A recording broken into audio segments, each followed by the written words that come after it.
혹시 남편분이 장군이신가요? 사단 정문에서 내린 그녀를 본 순간 그는 그렇게 물었습니다.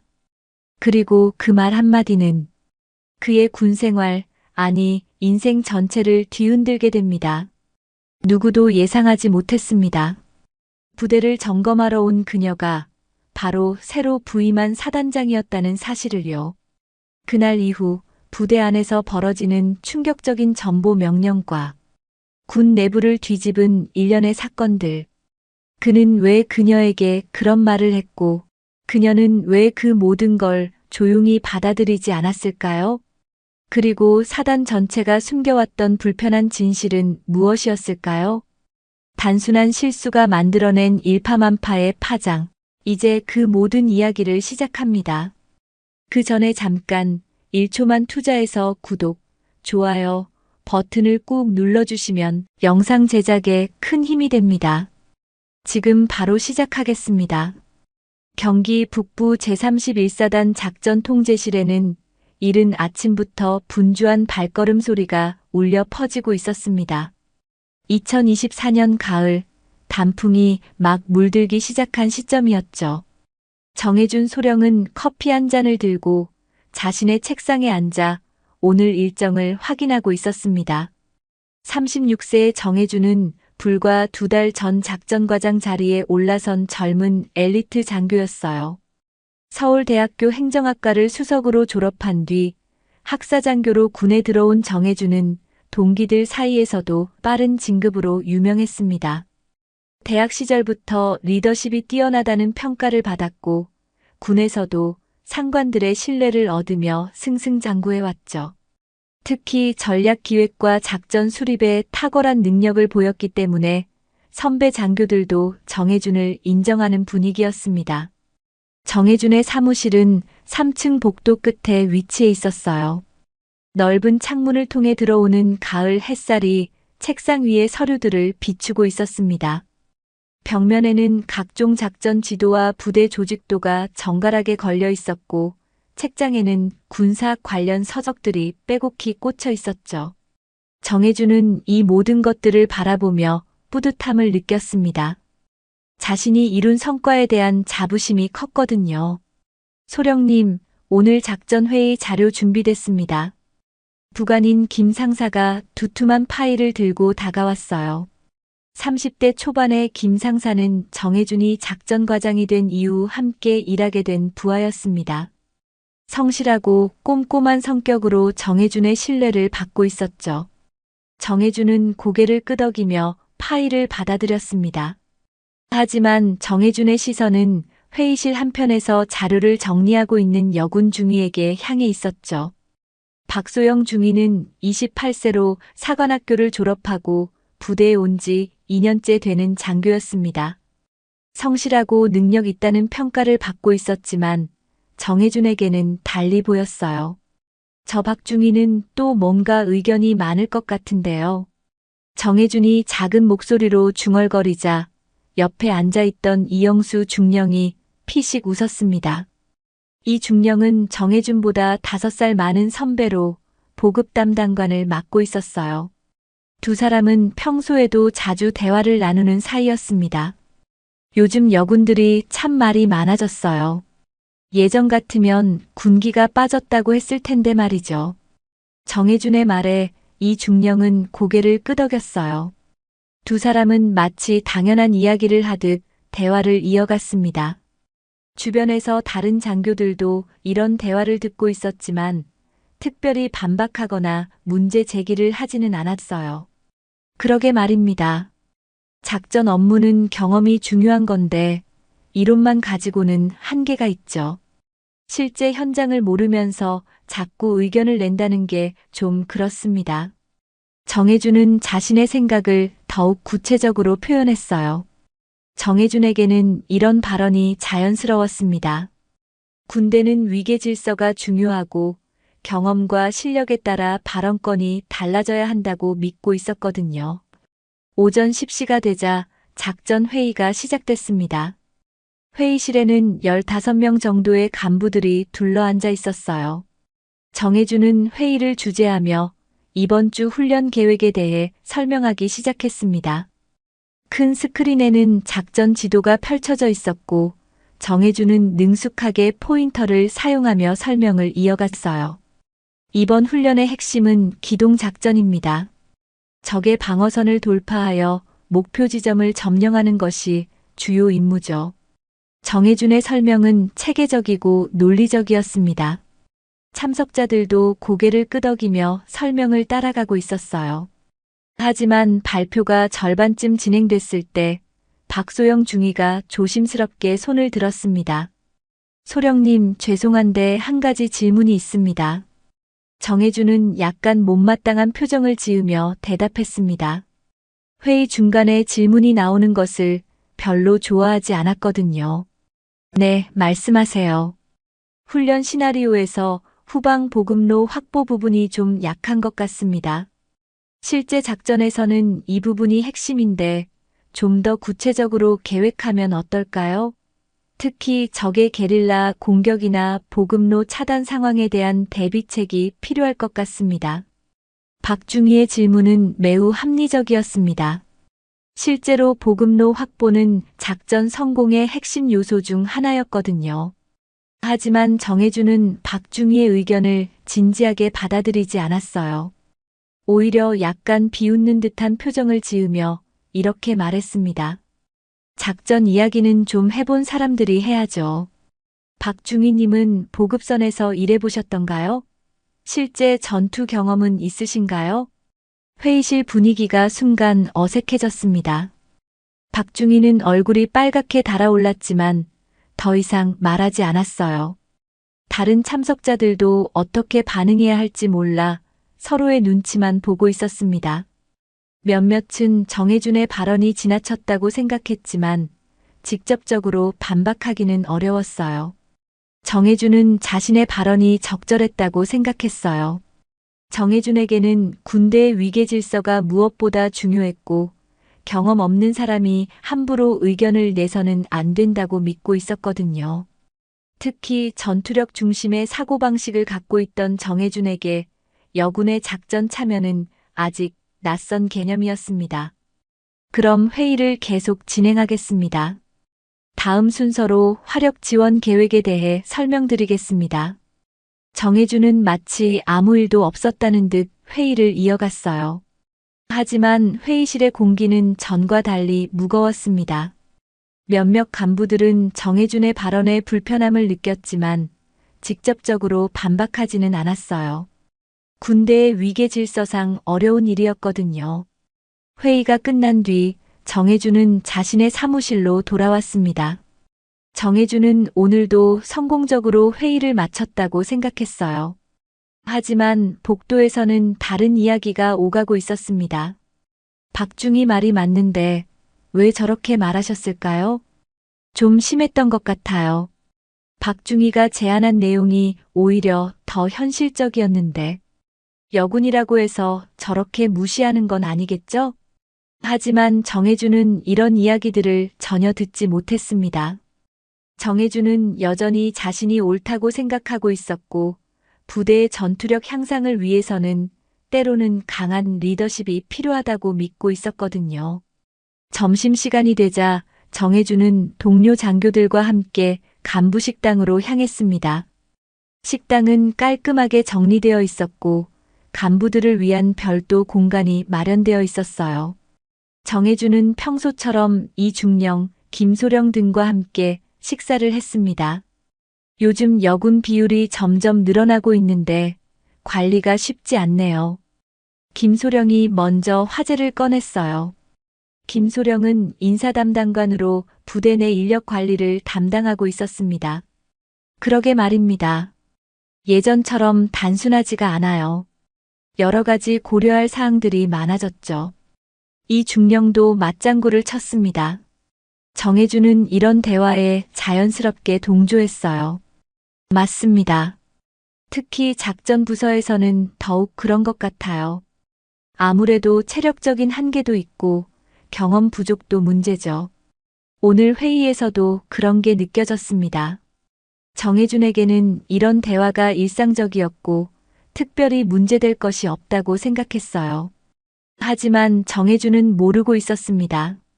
자신의 이런 생각과 행동들이 곧 큰 변화의 전조가 될 것이라는 사실을 말이죠.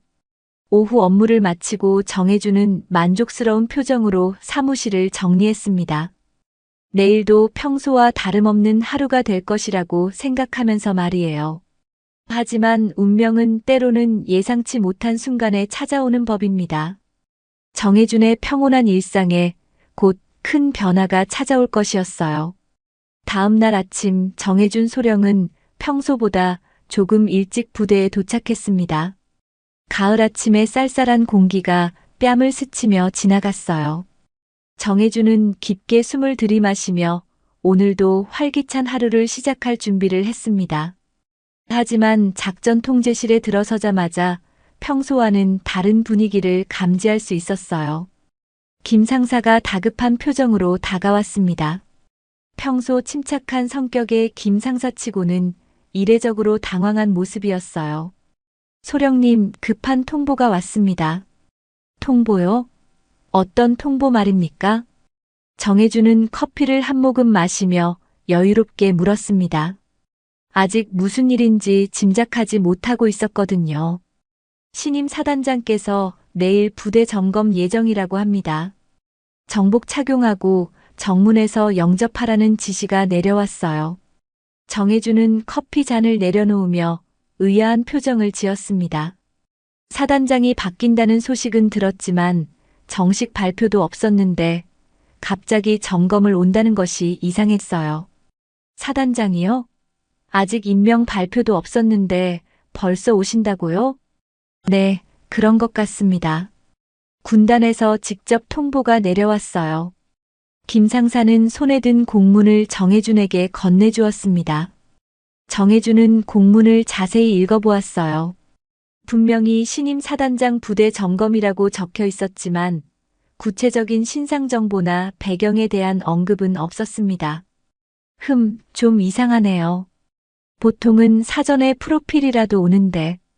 정혜준은 고개를 갸우뚱하며 중얼거렸습니다. 하지만 명령은 명령이었어요. 정혜준은 즉시 부대 전체에 준비 지시를 내렸습니다. 김 상사, 모든 간부들에게 전파하세요.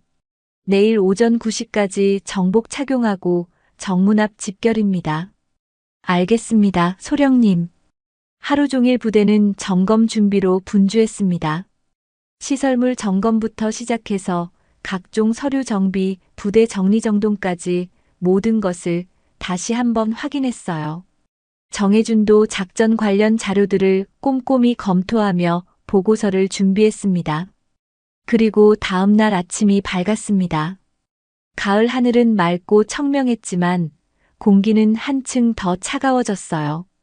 정혜준은 정복을 단정히 차려입고 정문 앞에서 다른 간부들과 함께 대기하고 있었습니다. 모두들 긴장한 표정이었어요. 오전 9시 정각, 검은색 승용차 한 대가 부대 정문으로 다가왔습니다. 민간 번호판을 단 일반 승용차였어요. 평소 사단장들이 타고 다니는 공용 차량과는 달랐습니다. 정혜준은 이상하다고 생각했지만 차량이 멈추자 자세를 바로 했어요. 차 문이 열리고 한 사람이 내렸습니다. 검정 정복을 단정히 차려입은 사람이었는데 멀리서 보니 체구가 생각보다 작아 보였어요. 하지만 걸음걸이는 당당하고 자신감이 넘쳤습니다. 가까이 다가오면서 정혜준은 깜짝 놀랐습니다. 새로 부임한 사단장은 여성이었거든요. 40대 중반으로 보이는 여군 장성이 엄숙한 표정으로 걸어오고 있었어요. 어깨에는 별 2개가 반짝이고 있었습니다.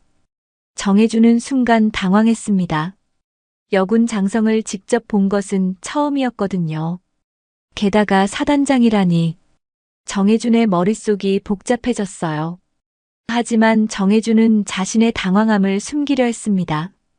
여군 장성이 더 가까이 다가왔을 때 정혜준은 무의식 중에 이런 생각을 했어요. 혹시 사단장의 부인이 아닐까?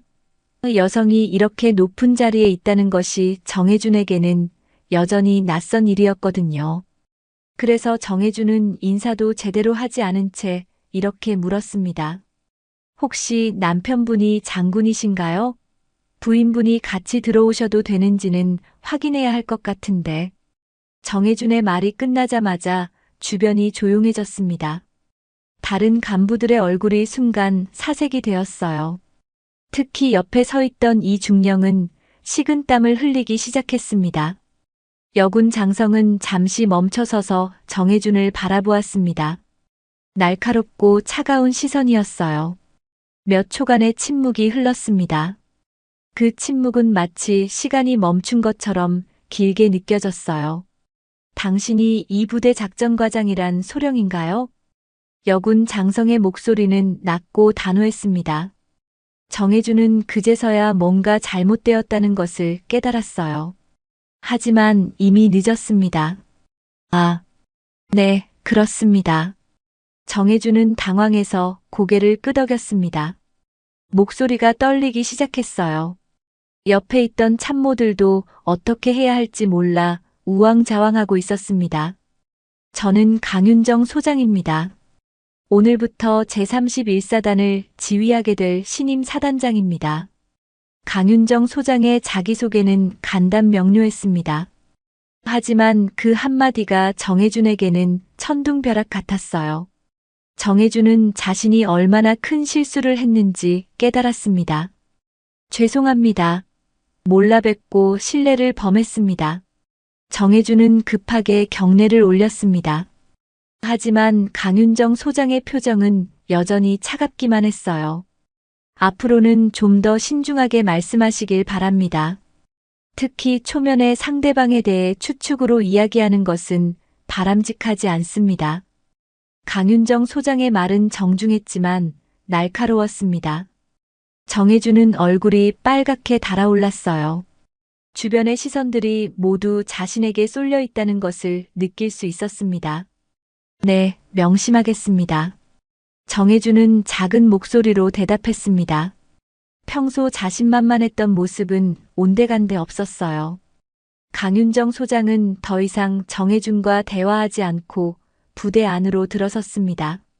다른 간부들이 안내를 하며 따라갔어요. 정혜준도 뒤따라 걸었지만 발걸음이 무겁기만 했습니다. 부대 안으로 들어선 강윤정 소장은 각 시설을 둘러보기 시작했습니다. 사병생활관, 간부 사무실, 체력 단련장까지 꼼꼼히 살펴보았어요. 질문도 구체적이고 날카로웠습니다. 이 시설은 언제 마지막으로 보수했습니까? 여군 장병들을 위한 별도 시설은 어떻게 되어 있나요?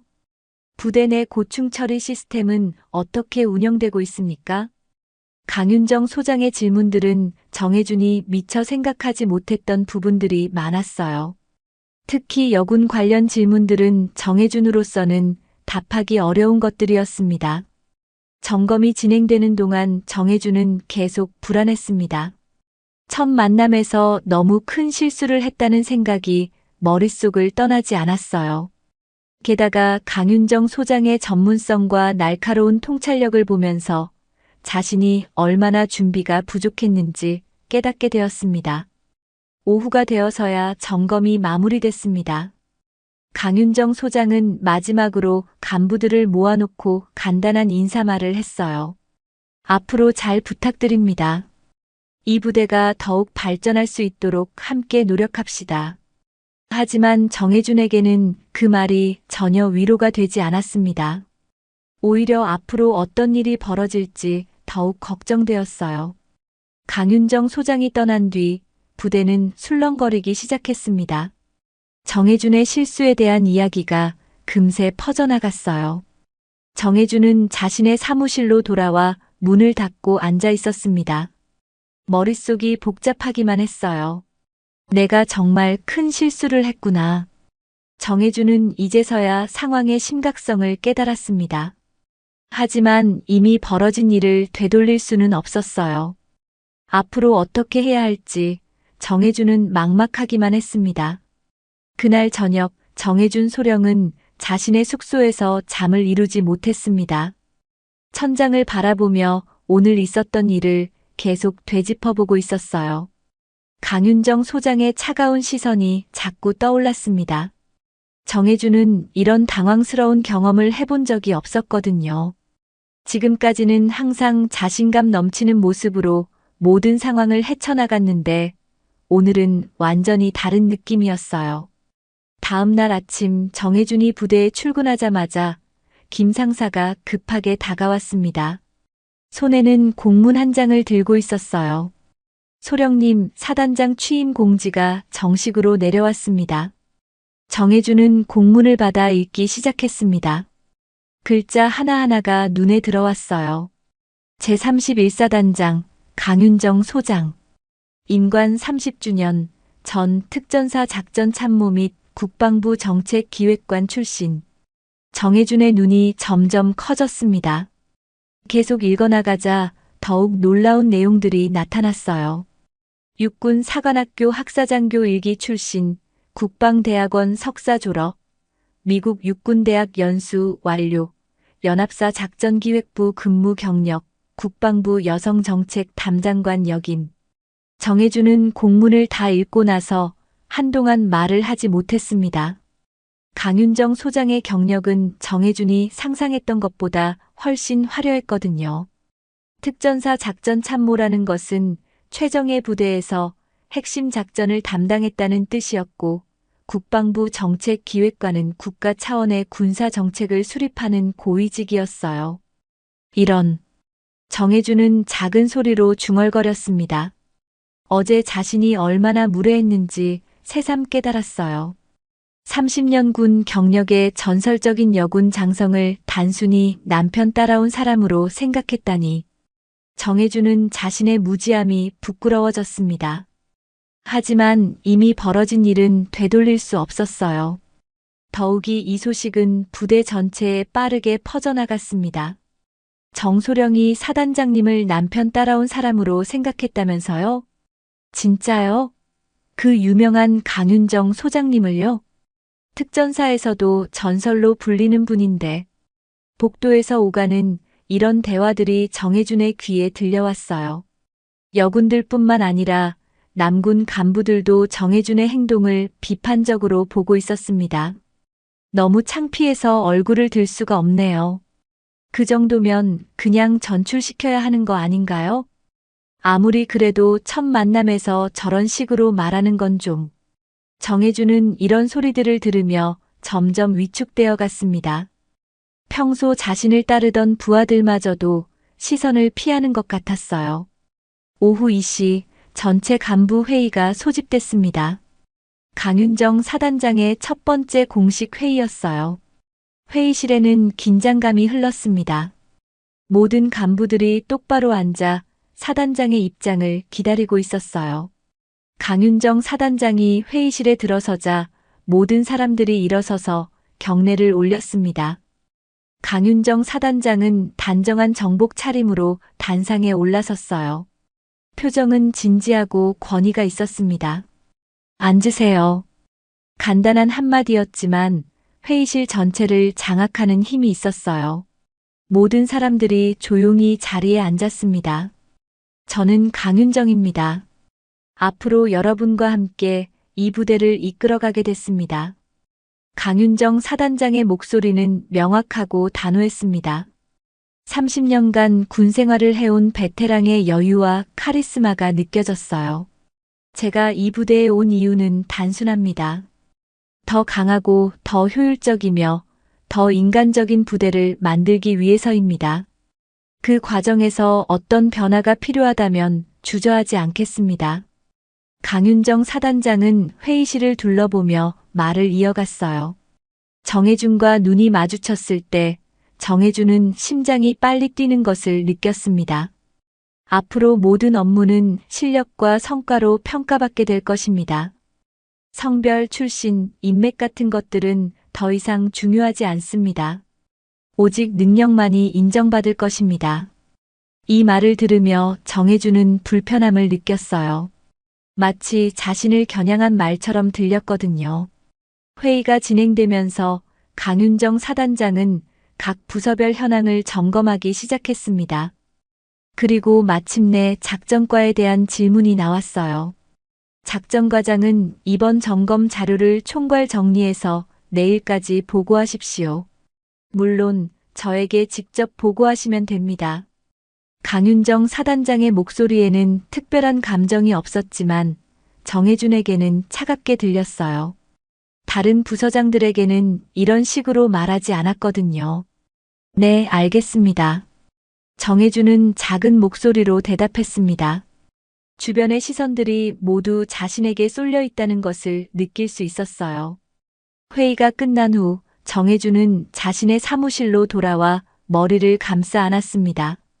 점검 자료를 준비해야 했지만 집중이 잘 되지 않았어요.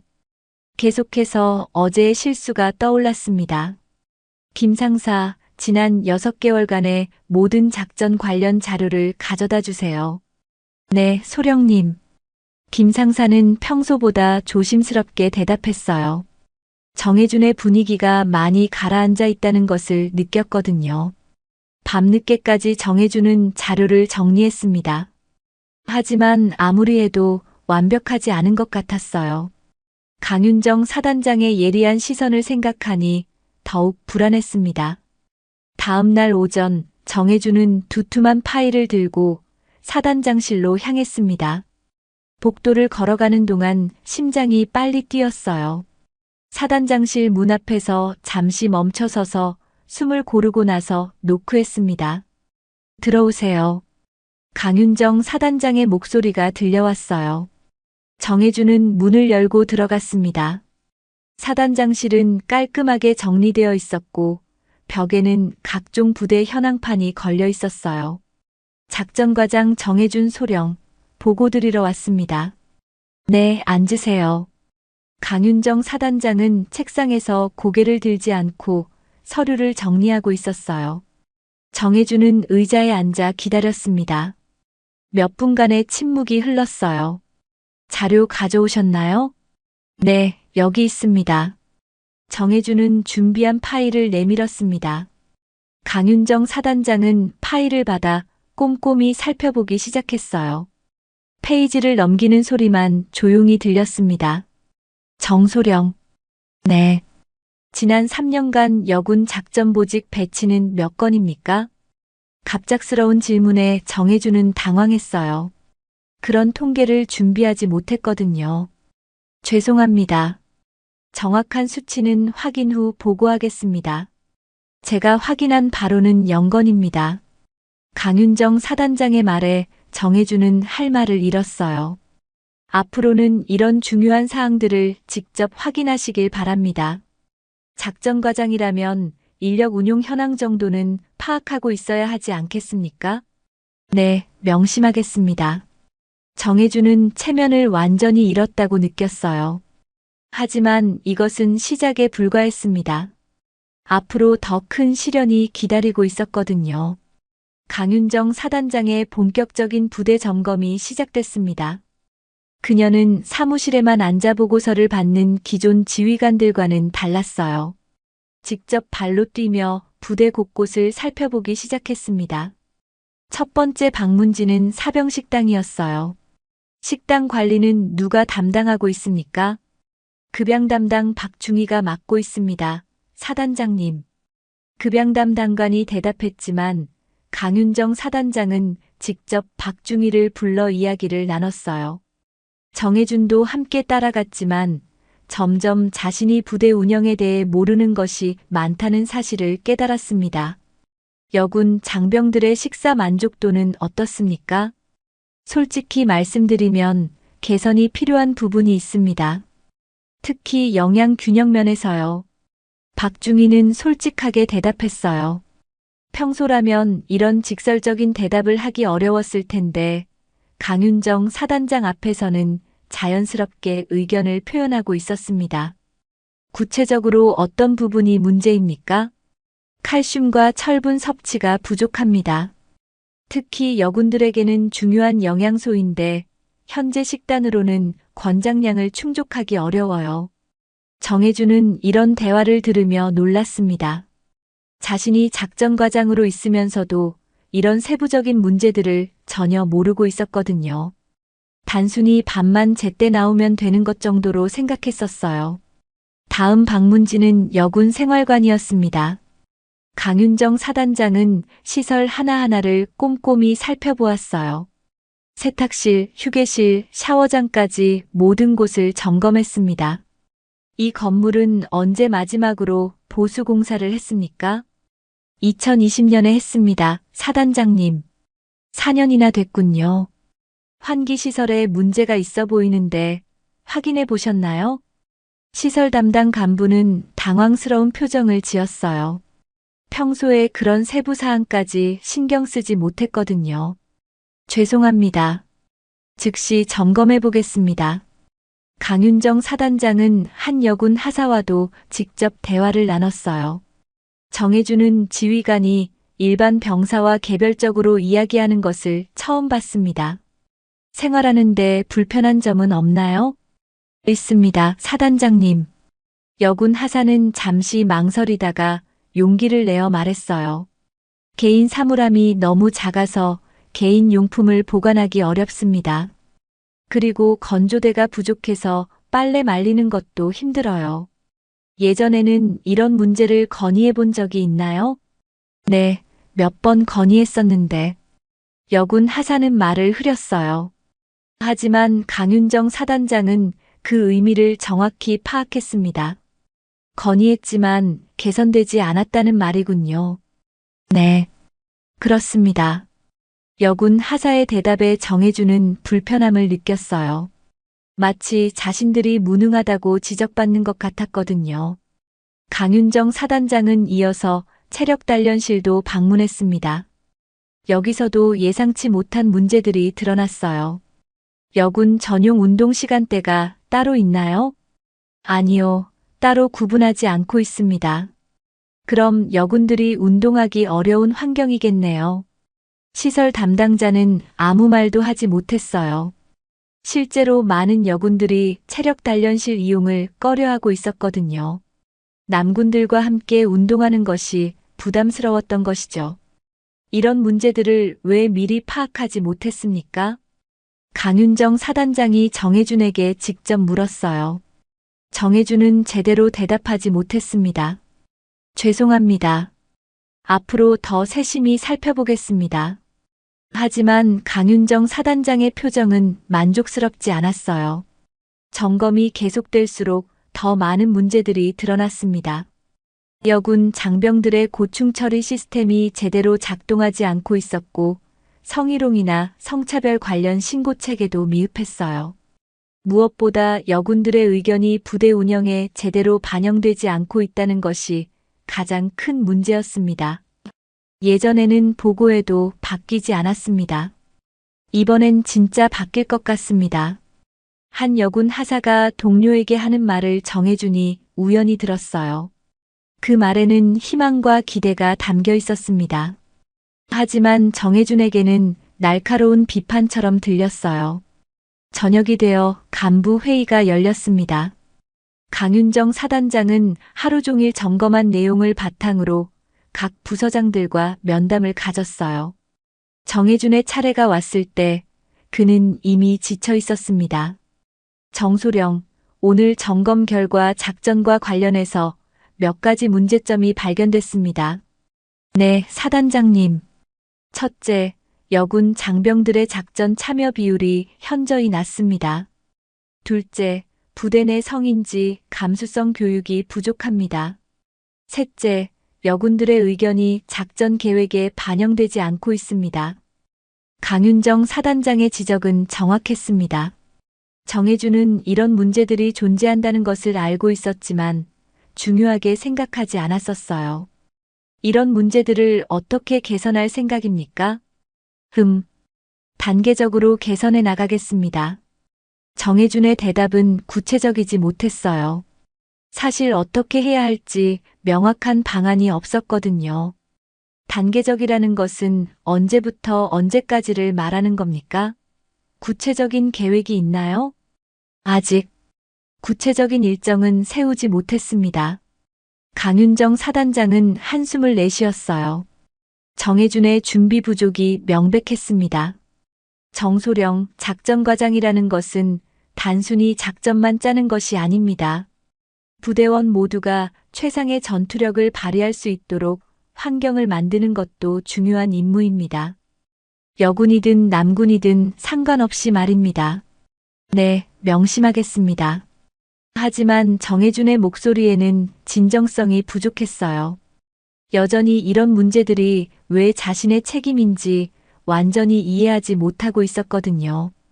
회의가 끝나고 정해준은 자신의 사무실로 돌아왔습니다. 평소보다 일찍 퇴근하려고 했지만 할 일이 산더미처럼 쌓여 있었어요. 강윤정 사단장이 지적한 문제들을 해결하기 위한 계획서를 작성해야 했습니다. 밤늦게까지 책상에 앉아있던 정해준은 점점 짜증이 났어요. 왜 갑자기 이런 일들이 자신의 몫이 되었는지 이해할 수 없었거든요. 평소에는 이런 문제들을 신경 쓰지 않고도 부대가 잘 돌아갔는데 왜 갑자기 문제가 되는 건지 납득하기 어려웠습니다. 이런 식으로 하면 언제 작전 업무를 제대로 할 수 있겠어. 정해주는 속으로 불평했어요. 하지만 정해주는 아직 깨닫지 못하고 있었습니다. 진정한 작전 능력이란 모든 부대원들이 최상의 컨디션으로 임무를 수행할 수 있게 만드는 것에서 시작된다는 사실을 말이에요. 창밖으로는 이미 깊은 밤이 찾아와 있었습니다. 정해주는 여전히 해답을 찾지 못한 채 고민에 빠져 있었어요. 하지만 시간은 기다려주지 않았습니다. 더 큰 변화가 다가오고 있었거든요.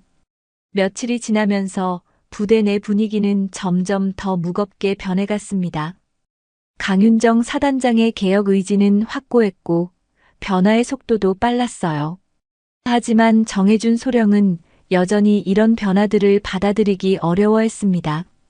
오히려 자신이 부당하게 공격받고 있다는 생각이 들었어요. 어느 날 오후 정해준은 동료들과 함께 간부 휴게실에서 커피를 마시고 있었습니다. 자연스럽게 최근 상황에 대한 이야기가 나왔어요. 요즘 분위기가 많이 바뀌었네요. 이영수 중령이 먼저 말을 꺼냈습니다. 평소보다 목소리가 조심스러웠어요. 그러게 말입니다. 뭔가 예전 같지 않아요. 김민수 소령도 맞장구를 쳤습니다. 하지만 정해주는 좀 더 직설적으로 말했어요. 솔직히 말해서 너무 과하다는 생각이 들어요. 군대가 갑자기 복지시설이 된 것도 아니고. 정해준의 말에 다른 간부들은 어색한 표정을 지었습니다. 요즘 분위기상 이런 발언을 하기에는 위험했거든요. 조심해서 말하세요, 정소령. 요즘 분위기 아시잖아요. 이 중령이 조용히 만류했지만 정해주는 계속 말을 이어갔어요. 아니, 저는 이해가 안 가요. 지금까지도 부대가 잘 돌아갔는데 왜 갑자기 이런 식으로 바꾸려고 하는 건지. 여군들 눈치 보느라 정작 중요한 작전 업무는 뒷전이 되고 있어요. 휴게실에는 잠시 침묵이 흘렀습니다.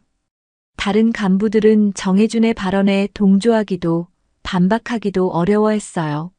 하지만 이 대화는 우연히 지나가던 한 여군 중위에게 들리고 말았습니다. 그날 저녁 정해준이 모르는 사이에 부대 내에서는 또 다른 움직임이 있었습니다. 여러 간부들이 조용히 모여 정해준의 최근 언행에 대해 논의하고 있었어요. 정소령의 발언들이 점점 선을 넘고 있는 것 같습니다. 첫날 사단장님께 했던 말부터 시작해서 계속 문제가 되고 있어요. 이런 식으로 가면 부대 분위기에 악영향을 미칠 것 같은데요. 결국 이들은 공식적인 보고서를 작성하기로 결정했습니다. 개인적인 감정이 아니라 부대의 발전을 위해서 필요한 조치라고 판단했거든요. 며칠 후 사단 인사참모 김대영 중령의 사무실에서는 중요한 회의가 열리고 있었습니다. 책상 위에는 두툼한 보고서가 놓여 있었어요. 이 보고서를 어떻게 처리할까요? 김 중령이 조심스럽게 물었습니다. 보고서에는 정해준 소령의 직무상 발언, 인사 불균형 조장, 인권 감수성 부족 등이 구체적인 사례와 함께 정리되어 있었거든요. 상급 부대에 보고해야 할 것 같습니다. 이 정도면 개인적인 문제가 아니라 조직 전체에 영향을 미치는 사안이에요. 다른 참모가 의견을 제시했어요. 결국 이 보고서는 군단 인사참모부로 전달되기로 결정됐습니다. 정혜준은 이런 일들이 진행되고 있다는 사실을 전혀 몰랐어요. 여전히 자신의 일상적인 업무에만 집중하고 있었습니다. 오히려 최근 분위기 때문에 스트레스를 받고 있었죠. 한 주가 더 지난 어느 금요일 오후 정혜준은 평소처럼 작전 계획서를 검토하고 있었습니다. 창밖으로는 가을비가 부슬부슬 내리고 있었어요. 조용한 오후였죠. 그때 김 상사가 급하게 사무실로 들어왔습니다. 얼굴이 창백해 보였어요. 소령님, 인사참모부에서 급히 오라고 합니다. 인사참모부요? 무슨 일인가요? 정혜준은 의아해했지만 별다른 생각 없이 자리에서 일어났습니다. 단순한 업무 협의 정도로 생각했거든요. 인사참모부에 도착한 정혜준은 김대영 중령과 마주 앉았습니다. 김중령의 표정이 평소보다 진지해 보였어요. 정소령, 앉으세요. 네, 중령님. 정혜준은 편안하게 의자에 앉았습니다. 아직 무슨 일인지 짐작하지 못하고 있었어요. 정소령에 대한 전보 명령이 내려왔습니다. 김중령의 말에 정혜준은 잠시 멍해졌어요. 전보 명령이라는 말이 바로 이해되지 않았거든요. 전보 명령이요? 네, 제5보병 여단으로 전출 명령입니다. 정혜준의 머릿속이 하얘졌습니다. 갑작스러운 전출 명령을 받을 이유가 없다고 생각했거든요.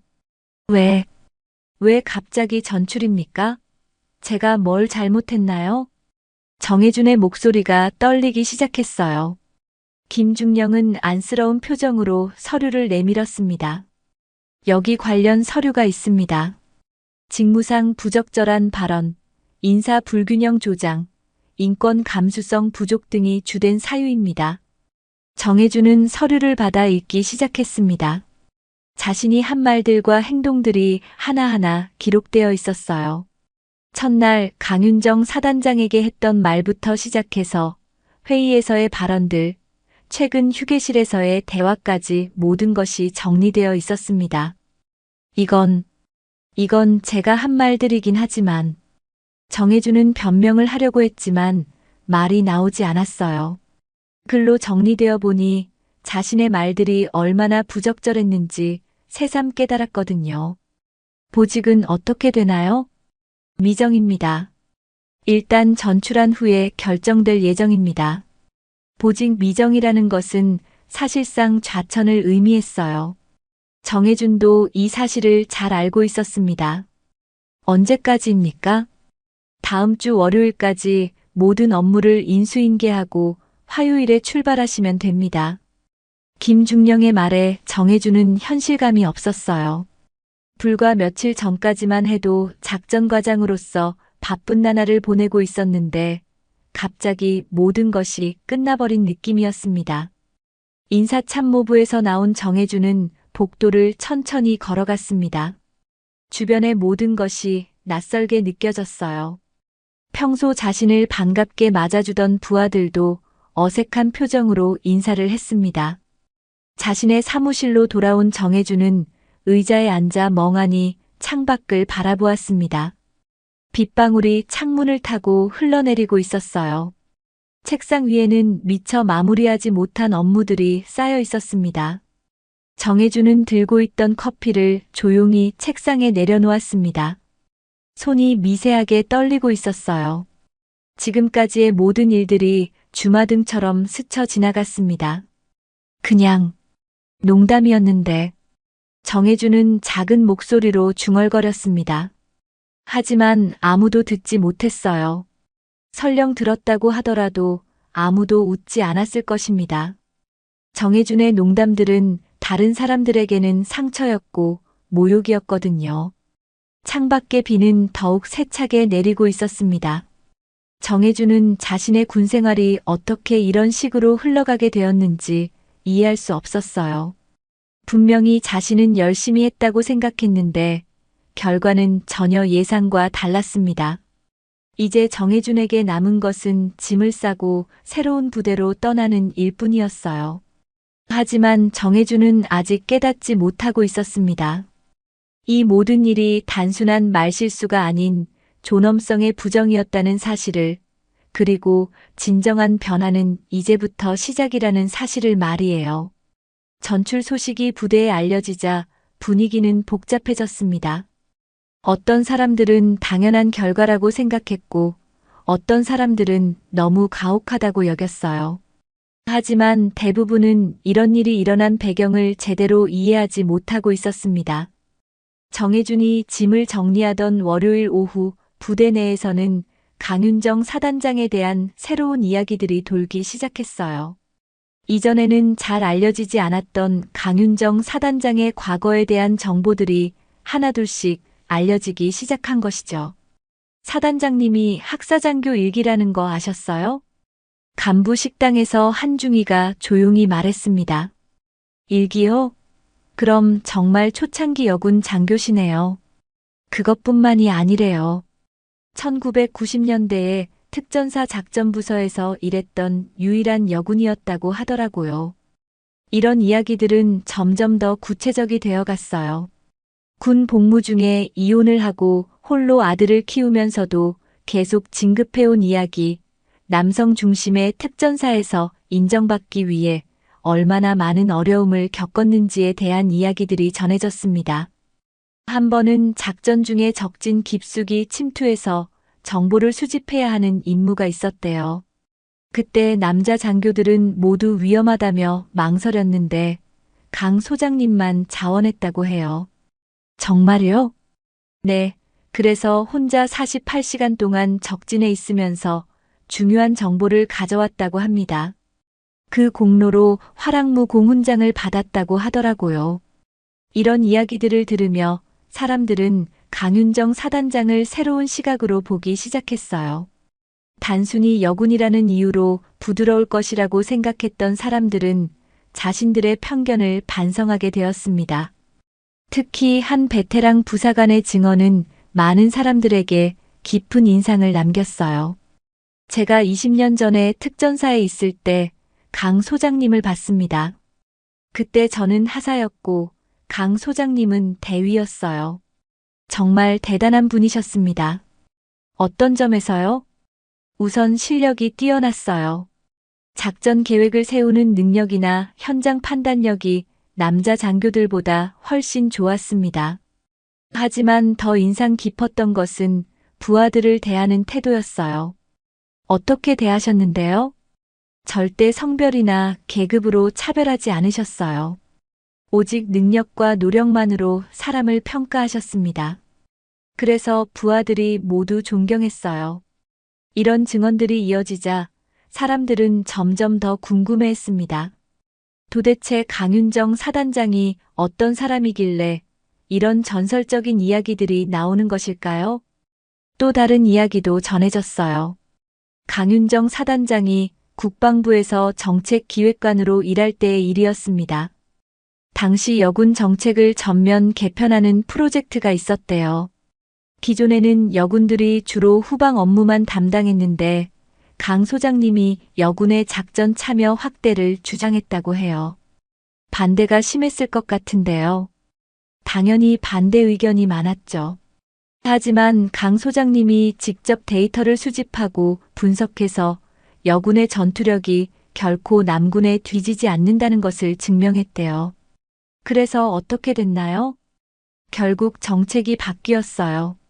지금 여군들이 다양한 보직에서 일할 수 있게 된 것도 그때 기초가 마련된 거래요. 이런 이야기들을 들으며 정혜준도 생각이 많아졌습니다. 자신이 첫날 강윤정 사단장을 남편 따라온 사람으로 생각했다는 것이 얼마나 어리석었는지 깨달았거든요. 화요일 아침 정혜준은 부대를 떠나기 전에 마지막으로 할 일이 있었습니다. 강윤정 사단장에게 인사를 드리는 것이었어요. 사실 내키지 않았지만 예의상 필요한 일이라고 생각했습니다. 사단장실 앞에서 정혜준은 잠시 망설였어요. 어떤 말을 해야 할지 정확히 정하지 못했거든요. 하지만 더 이상 미룰 수는 없었습니다. 노크를 하고 들어간 사단장실에서 정혜준은 의외의 광경을 보았어요. 강윤정 사단장이 책상에서 손편지를 쓰고 있었습니다.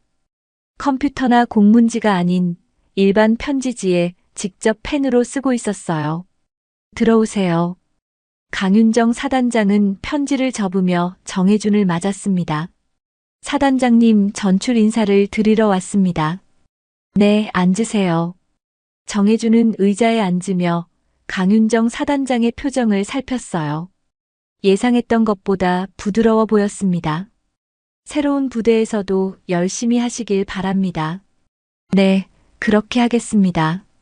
간단한 대화가 오갔지만 정혜준은 뭔가 더 말해야 할 것 같았어요. 하지만 무슨 말을 해야 할지 모르겠었습니다. 그럼 이만 가보겠습니다. 정혜준이 일어서려고 하자 강윤정 사단장이 책상 서랍에서 봉투 하나를 꺼냈어요. 잠깐만요. 이걸 가져가세요. 이게 뭡니까? 읽어보시면 알 겁니다. 정혜준은 봉투를 받아들었습니다. 자신의 이름이 정성스럽게 쓰여 있었어요. 사단장실을 나온 정혜준은 복도에서 봉투를 열어보았습니다. 안에는 손편지가 들어 있었어요. 강윤정 사단장이 직접 쓴 편지였습니다. 정혜준 소령에게. 편지는 이렇게 시작되었어요. 정혜준은 편지를 읽기 시작했습니다. 군인은 사람의 능력을 보되 먼저 그 사람 자체를 보아야 한다고 배웠습니다. 사람을 성별이나 출신, 배경으로 판단하는 것이 아니라 한 명의 인간으로 존중하는 것이 가장 기본이라고 생각합니다. 나도 그렇게 못했던 시절이 있었습니다. 젊었을 때는 나름대로 편견을 가지고 있었고 실수도 많이 했습니다. 하지만 시간이 지나면서 깨달았습니다. 진정한 리더십은 모든 사람을 존중하는 데서 시작된다는 것을요. 당신도 그것을 느끼고 있다면 늦지 않았습니다. 사람은 변할 수 있고 성장할 수 있습니다. 앞으로의 시간을 통해 더 나은 지휘관이 되시길 바랍니다. 강윤정 드림. 편지를 다 읽은 정혜준은 한동안 말을 하지 못했어요. 강윤정 사단장의 진심이 느껴졌거든요. 단순히 처벌하려는 것이 아니라 정혜준이 성장하기를 바라는 마음이 담겨 있었습니다. 정혜준은 편지를 조심스럽게 다시 봉투에 넣었어요. 그리고 부대를 떠나는 차에 올랐습니다. 창밖으로 제31사단의 모습이 점점 멀어져 갔지만 정혜준의 마음속에는 새로운 다짐이 자리 잡기 시작했습니다. 나도 변할 수 있을까? 정혜준은 스스로에게 물었어요. 그리고 처음으로 진정한 성찰을 시작했습니다. 강윤정 사단장의 편지는 정혜준에게 단순한 위로가 아니라 성장의 기회를 제시하고 있었거든요.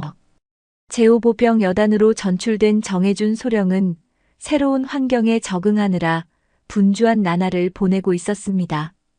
강원도 산간 지역에 위치한 이 부대는 제31사단과는 전혀 다른 분위기였어요. 규모도 작고 시설도 낙후되어 있었지만 정혜준에게는 자신을 돌아볼 수 있는 시간을 주었습니다. 정혜준의 새로운 보직은 후방교육장교였어요. 작전과장에서 교육 담당으로 바뀐 것은 사실상 좌천이었습니다. 하지만 정혜준은 불평하지 않았어요. 오히려 이 시간을 통해 자신을 되돌아볼 기회로 삼으려고 노력했습니다. 교육 업무를 맡으면서 정혜준은 다양한 교육 과정을 담당하게 되었어요. 그 중에서도 가장 어려웠던 것은 젠더 인권 교육이었습니다. 매주 1시간씩 진행되는 이 교육은 정혜준에게는 큰 도전이었거든요. 처음에는 기존 교재를 그대로 읽어주는 정도였어요. 하지만 시간이 지나면서 정혜준은 이 교육의 중요성을 점점 더 깨닫게 되었습니다. 특히 강윤정 사단장의 편지를 자주 읽으면서 많은 생각을 하게 되었어요. 소령님, 질문이 있습니다. 어느 날 교육 시간에 한 여군 하사가 손을 들었습니다. 정혜주는 처음에는 당황했지만 이제는 자연스럽게 대답할 수 있게 되었어요. 네, 말씀하세요.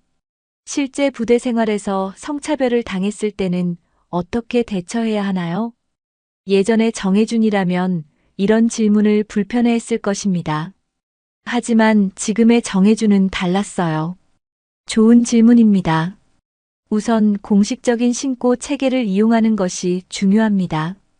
하지만 그보다 더 중요한 것은 주변 동료들이 서로를 존중하는 문화를 만드는 것이라고 생각해요. 정혜준의 대답은 진심이 담겨 있었습니다. 여군 하사도 만족스러운 표정을 지었어요. 그런데 소령님, 혹시 직접 경험하신 일이 있으신가요? 갑작스러운 질문에 정혜준은 잠시 멈췄습니다.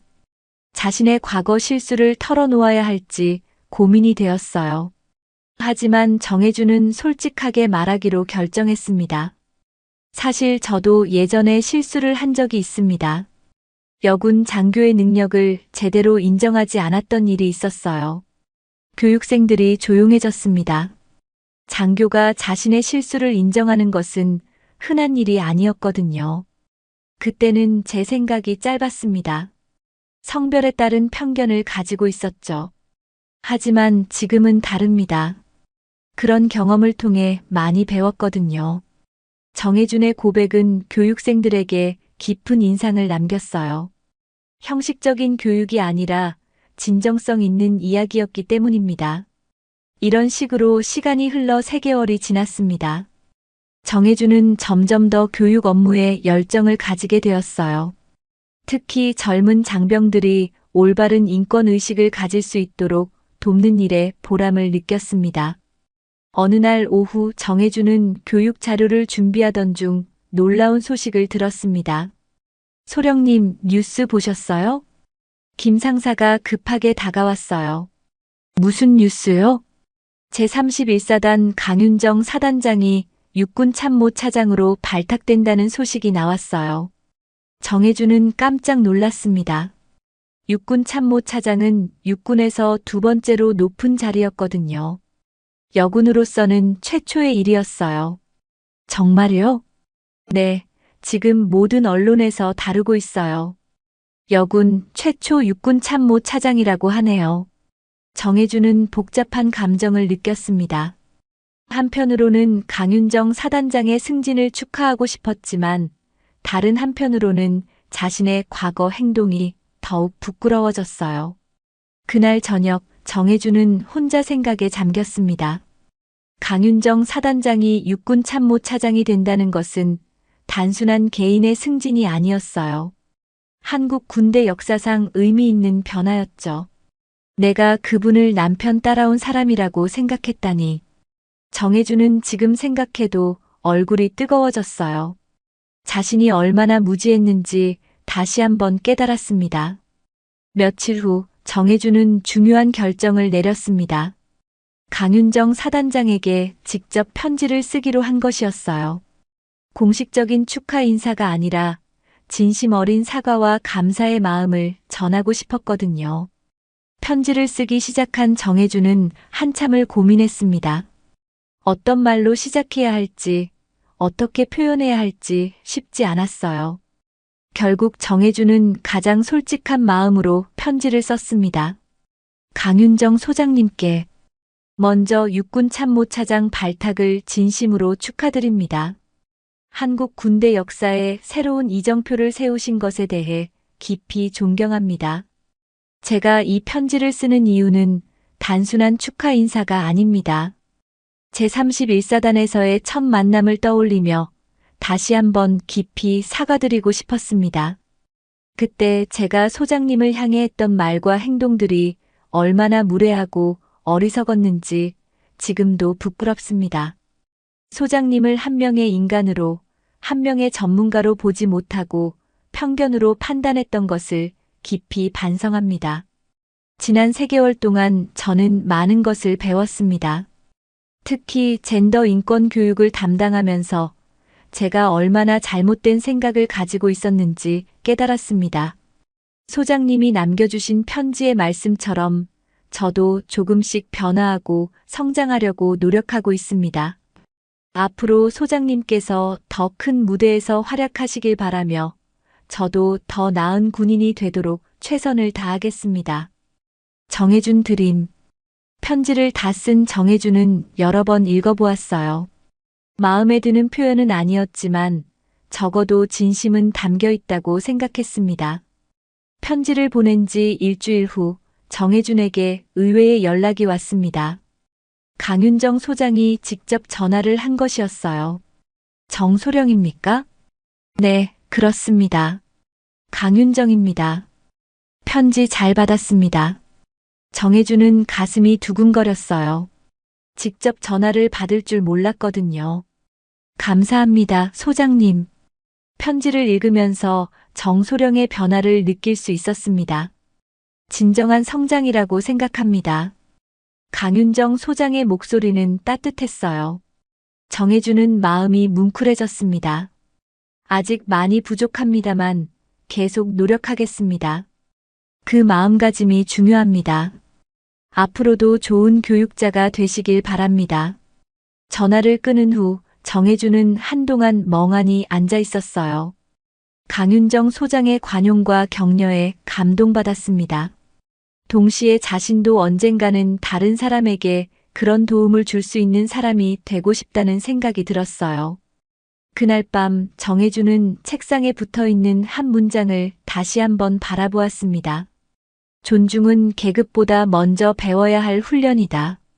이 문장은 정해준이 직접 쓴 것이었어요. 자신에게 하는 다짐이자 앞으로 지켜나가야 할 원칙이었습니다. 정해준은 조용히 웃으며 내일의 교육을 준비하기 시작했어요.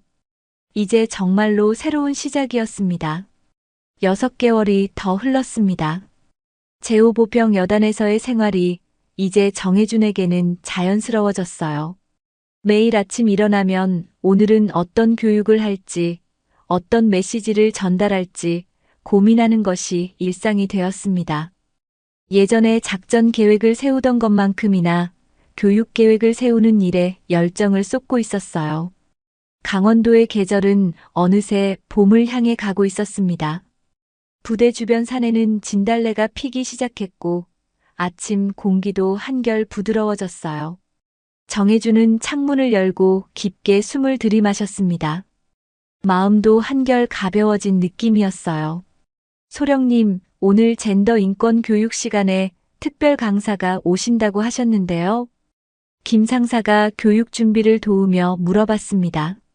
정해주는 고개를 끄덕였어요. 네, 민간 전문가분이 오십니다. 직장 내 성희롱 예방에 대해 강의해 주실 예정이에요. 정해준이 직접 요청한 특별 강의였어요. 형식적인 교육이 아니라 실질적인 도움이 되는 교육을 하고 싶었거든요. 오후 2시 교육장에는 50여 명의 장병들이 모여 있었습니다. 예전에는 이런 교육 시간에 멍하니 앉아 있거나 졸음을 참는 모습이 많았는데 지금은 분위기가 다졌어요. 정해준의 진정성 있는 교육 방식 때문에 장병들도 적극적으로 참여하게 되었거든요. 오늘은 여러분과 함께 생각해보고 싶은 이야기가 있습니다. 정해주는 평소와 다르게 개인적인 이야기로 시작했어요. 제가 몇 달 전에 큰 실수를 한 적이 있습니다.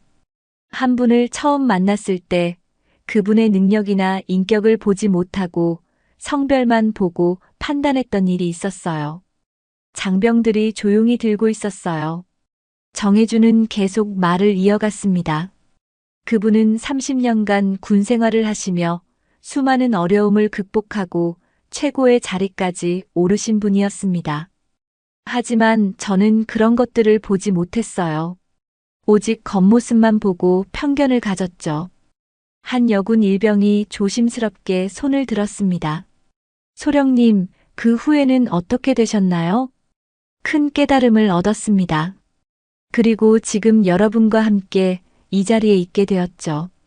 정해주는 웃으며 대답했어요. 쓴웃음이 아니라 진심 어린 미소였습니다.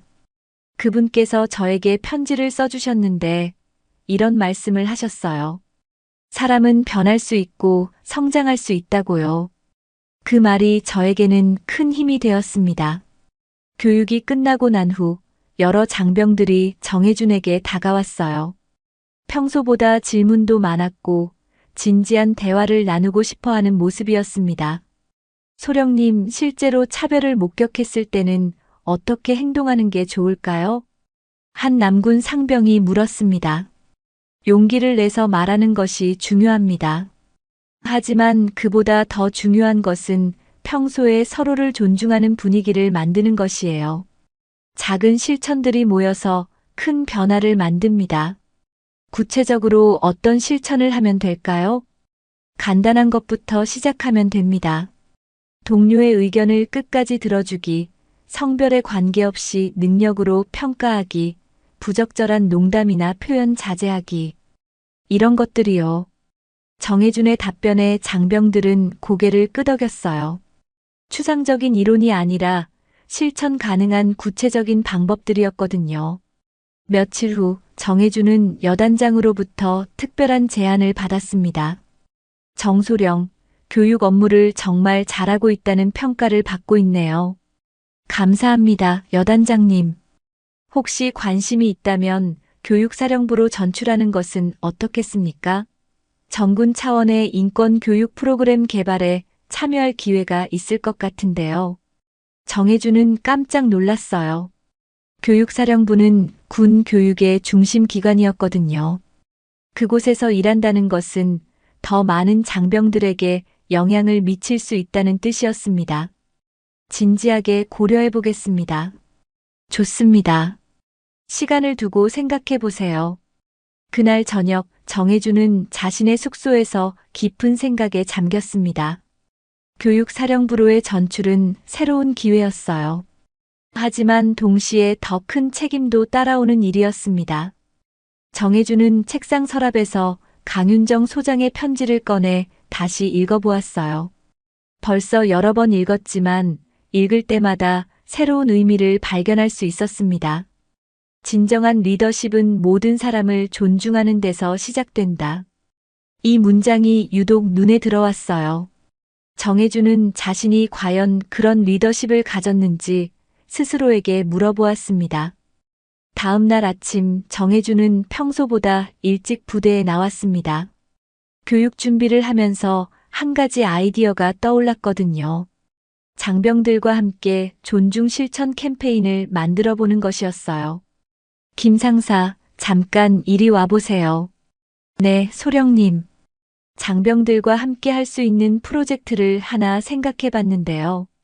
정혜준은 자신의 아이디어를 설명했어요. 각자가 일상에서 실천할 수 있는 존중의 방법들을 찾아보고 그것을 서로 공유하는 캠페인이었습니다. 좋은 아이디어네요, 소령님.